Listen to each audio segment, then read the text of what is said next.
Bom dia 301, beleza? Quanto tempo? Saudades. Seguinte, em função do coronavírus, a gente vai fazer aula, eu vou gravar alguns vídeos pra vocês, né? E aí, como é que eu pensei? Fazer vídeo de 5 a 10 minutos, às vezes aumenta um pouquinho, porque vocês sabem que eu falo bastante. E eu vou fazer assim, toda a minha aula ela vai ser bem baseada na apostila, tá? Então, é a minha aula vídeo, somada com todo o conteúdo da apostila, bem direitinho, bem na ordem mesmo, pra facilitar pra vocês, beleza? Então passem álcool em gel e bora, vamos lá. Seguinte, eu vou começar pelo módulo 2, da frente 2. Módulo 2, então História do Brasil, né? Frente 2, desculpa, História do Brasil no módulo 2, beleza? Que é o quê? América Portuguesa no século XVII. A gente vai falar sobre as invasões portuguesas que vão ter ali, a francesa e a holandesa, tá? Então vamos começar ali pelas ameaças estrangeiras da França. A França tentou 2 vezes ocupar o Brasil. A primeira foi na região do Rio de Janeiro, na Baía de Guanabara, e a outra na região do Maranhão.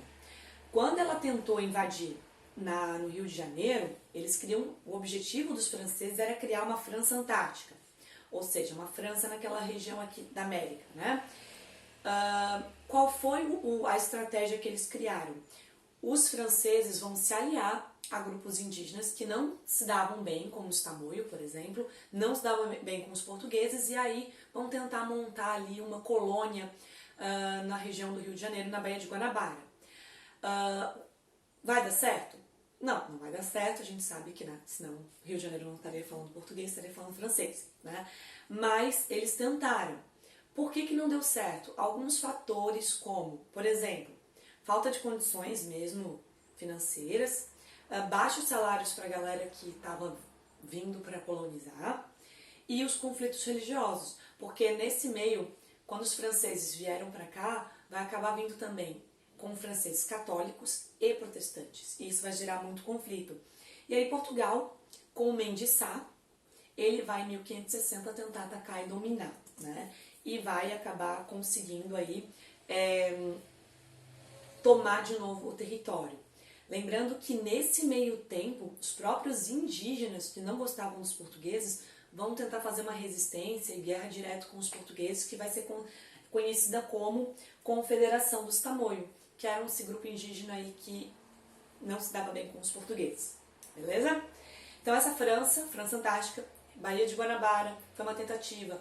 Por que a França tentou? A França se achava muito injustiçada, porque, Espanha pegou um pedaço da América, Portugal pegou um pedaço, e eu, como é que fica? Então ela também se achava meio que nesse direito, né? De tentar dominar algum território. França Antártica. França Equinocial, que aí foi no século XVII. A mesma tentativa, o desejo de ocupação, e aí foi na região do Maranhão, lembrando que é uma região que terra boa, plantação de cana, eles tentaram ocupar o território, porém não vai dar certo. O interessante é saber que a cidade de São Luís, ela vai ser construída a partir desse contexto, né? Na verdade, os franceses criaram fortes nessa região, e aí vai ser no meio desses fortes que a cidade de São Luís vai ser construída. Tá? Mas, o que vai acontecer? O Filipe II, rei da Espanha e de Portugal, União Ibérica, já vou falar sobre isso, ele vai conseguir expulsar os franceses desse território. E aí vai retomar para Portugal. Beleza, ok. Então essas 2 invasões. Agora, gente, eu vou falar para vocês de um negócio que vai acontecer, que é a chamada União Ibérica. O que é a União Ibérica? De 1580 a 1540, a gente vai ter a junção, não é junção, na verdade, não é a união do território, mas na verdade é um rei comandando dois reinos, Portugal e Espanha. Por quê? Dentre muita coisa, o rei de Portugal vai morrer, e aí não deixou herdeiros para o trono, aquela coisa toda, e quem que vai ficar no trono, nananana. Final das contas, o rei Filipe II da Espanha vai dizer, olha, eu sou o parente mais próximo, eu vou reivindicar o trono. E ele vai fazer um acordo com a nobreza portuguesa de, beleza, eu comando Portugal, porque é meu direito, porém eu não vou juntar e criar um único reino. Eu, Filipe II, vou comandar Portugal e vou comandar a Espanha. Então, o que é a União Ibérica, Mari? É esse cara, Filipe II, comandando Portugal e Espanha, governando. É um só rei comandando dois reinos, tá? Isso é a União Ibérica, tá certo? E a partir dessa União Ibérica, então Portugal ficou sob o controle do Filipe II, rei espanhol. E ele também agora virou rei de Portugal, de 1580 a 1640. Não esqueçam disso, tá? Beleza. Tava tudo ok, aparentemente, só tem um probleminha. Lembram que na unidade do módulo 1 de História do Brasil, a gente viu um pouquinho sobre o açúcar, o plantio do açúcar, e que Portugal, na época, tinha se aliado à Holanda? Então, o que aconteceu? Voltando lá no módulo 1 da frente 2 de História do Brasil. Portugal precisou de um sócio para fazer comércio para a cana, que era a cana-de-açúcar. E aí eles se aliaram à Holanda, um grande comerciante, tinha capital para auxiliar nos engenhos no Brasil e etc. Então Portugal criou uma relação comercial com a Holanda em função da cana-de-açúcar. Ok. Mas o que acontece? Com a União Ibérica, o governo espanhol começou a governar Portugal. Tá, tudo bem.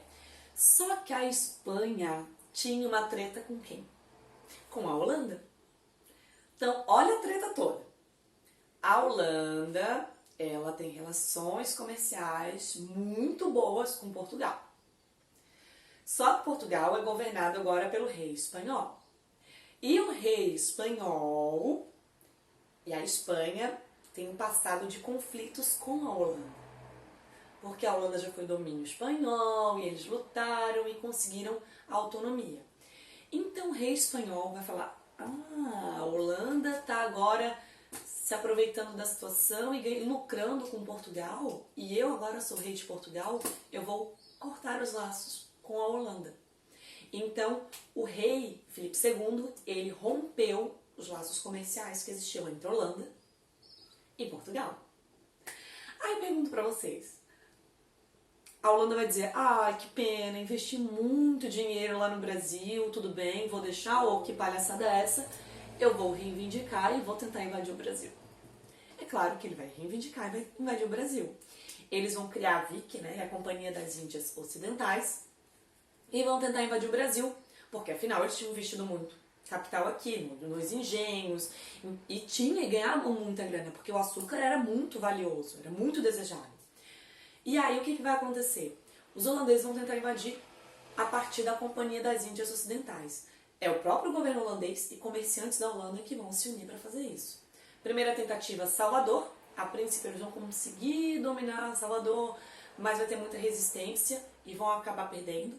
E depois eles vão invadir Pernambuco, que aí também vai ter uma resistência inicial, mas aos pouquinhos os holandeses vão começar a tomar. Basicamente, de 1630 a 1654, deixa eu ver se eu acertei. Ai. Acertei. De 1630 a 1654, os holandeses vão estar comandando o Brasil, no chamado Brasil holandês. Dominou o Brasil inteiro? Não, só o Nordeste brasileiro, tá? Só que nesse período de 1630 a 1654, a gente tem 3 períodozinhos ali dentro. Por exemplo, eles invadem em 1630. De 1630 a 37, ainda tem conflito, tem resistência, eles estão tentando ficar naquele território. Aí em 1637, a gente vai ter a entrada do Maurício de Nassau para administrar. Como assim? A Companhia das Índias Ocidentais fala: Maurício de Nassau, vem para o Brasil, para o leste brasileiro, e administra o nosso Brasil holandês. E ele vai fazer isso muito bem, obrigada. De 1637 a 1644, o Brasil holandês ele vai ser governado pelo João Maurício de Nassau, ou Johan, né? Maurício de Nassau, sei lá. Dependendo dos livros, vocês vão encontrar várias formas de escrever o nome dele. Mas é o Nassau. Ele vai governar o Brasil holandês. E ele vai conseguir, de forma bastante eficaz, administrar o Brasil. Por exemplo, ele vai perdoar dívidas da galera, né, dos senhores do engenho. ele vai, em função da Holanda, ter um histórico religioso diferente do Brasil. O Brasil era extremamente católico. Os holandeses aderiram ao protestantismo, ao calvinismo. Então, os holandeses, o Maurício de Nassau vai falar, não, religião cada um vai ter a sua, beleza, tolerância religiosa. Então ele perdoou as dívidas, ele fez tolerância religiosa. Ele vai investir na parte artística do Brasil, vai chamar pintores estrangeiros para vir, retratar a fauna e a flora do Brasil. Ele investe na estrutura, inclusive, da região do Nordeste brasileiro, principalmente na região de Recife. Ele constrói, inclusive, um palácio e tal. E ele faz florescer muito aquela região, e naquele período de 37 a 44. Mas aí, por algumas razões, que alguns historiadores dizem, a própria Companhia das Índias Ocidentais estava achando que ele estava gastando demais, ou tinha uma galera que achava que ele queria ser o rei do Brasil, enfim, ele vai acabar se demitindo do cargo. E aí, a gente tem um outro período, que é o período quando Maurício de Nassau sai, a própria população vai ficar descontente, porque boa parte das ações que ele fez no governo dele vão ser retiradas. Ou seja, a Companhia das Índias Ocidentais vai colocar outros administradores no Brasil holandês que vão cancelar tudo aquilo que Maurício de Nassau tinha feito antes. E aí, os colonos vão dizer, não, esse tipo de Holanda eu não quero. Então eu prefiro ficar, por exemplo, com os portugueses. E eles vão começar a resistir e a querer expulsar os holandeses do Brasil. Nesse meio tempo, Mari, por que Portugal não está tentando lutar para conquistar o território, o Nordeste brasileiro? Portugal está quebrado. Portugal está muito falido, está em péssimas condições, então não tinha condições.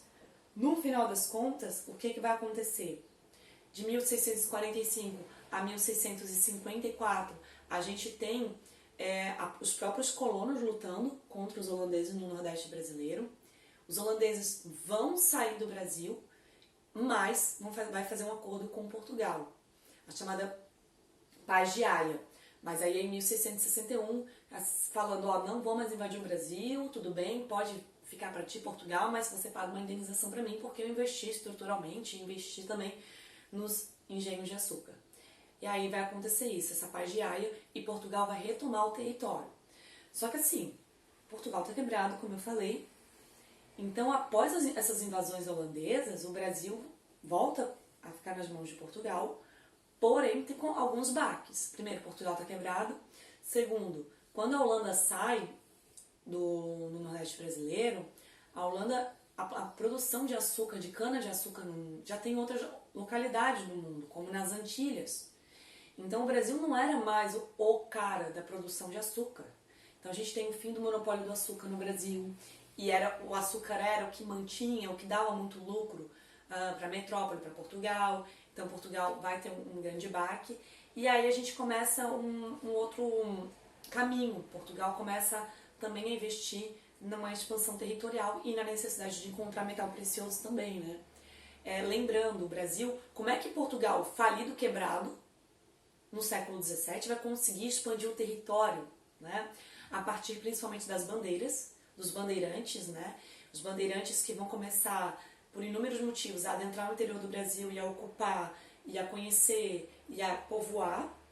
E também o gado, porque o gado vai onde tem pasto e vai ocupando outros territórios. As pessoas vão atrás do gado para carne, para o couro, para comércio também. Então tudo isso vai expandindo o território brasileiro também, né? Lembrando, o ofício do bandeirante, ele vem dessa necessidade de sobrevivência de uma população que não tinha como lucrar. E as bandeiras ou entradas, que tem diferença também, já vou falar, são o quê? Essas entradas no interior do Brasil, eles vão entrando e vão ou capturando indígenas, ou procurando metal precioso, ou drogas do sertão. Eles vão adentrando ali e automaticamente vão conhecendo o território. Atenção, a gente tem diferenças entre entradas e bandeiras. As entradas, elas são expedições oficiais, inclusive pela coroa portuguesa, né? Eles pagam pessoas para conhecer o território e procurar riquezas, procurar escravo que fugiu e etc. As bandeiras já são expedições particulares, onde, por exemplo, eu, senhora do engenho, comando, solicito a uma equipe de bandeirantes para procurar, sei lá, meus escravos que fugiram, sei lá, capturar, né? Então tem essas duas diferenças, tá? Acho que é mais ou menos isso. Dêem uma olhada na apostila e tirem as dúvidas comigo, tá? Tô com saudade de vocês, meus regenciados. Beijinhos!